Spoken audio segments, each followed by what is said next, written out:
Gospel of the day. From the Gospel according to Luke. Luke 24 verses 13 to 35. That very day, the first day of the week, 2 of Jesus' disciples were going to a village 7 miles from Jerusalem called Emmaus. And they were conversing about all the things that had occurred. And it happened that while they were conversing and debating, Jesus himself drew near and walked with them. But their eyes were prevented from recognizing him. He asked them, "What are you discussing as you walk along?"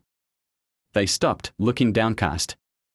One of them, named Cleopas, said to him in reply, "Are you the only visitor to Jerusalem who does not know of the things that have taken place there in these days?"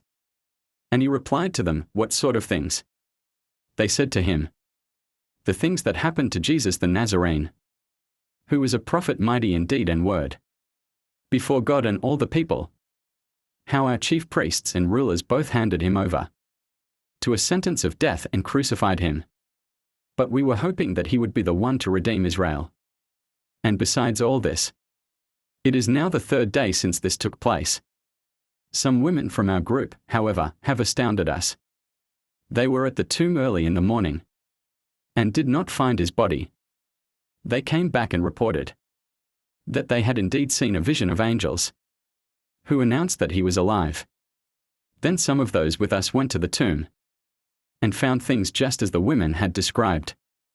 But him they did not see. And he said to them, "Oh, how foolish you are! How slow of heart to believe all that the prophets spoke! Was it not necessary that the Christ should suffer these things and enter into his glory?" Then beginning with Moses and all the prophets, he interpreted to them what referred to him in all the scriptures.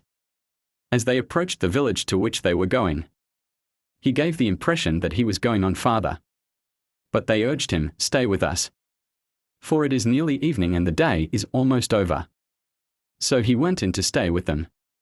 And it happened that, while he was with them at table, he took bread, said the blessing, broke it, and gave it to them. With that their eyes were opened and they recognized him. But he vanished from their sight.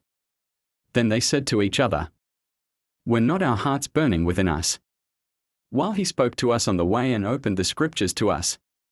So they set out at once and returned to Jerusalem, where they found gathered together the 11 and those with them who were saying, "The Lord has truly been raised and has appeared to Simon." Then the 2 recounted what had taken place on the way, and how he was made known to them in the breaking of the bread.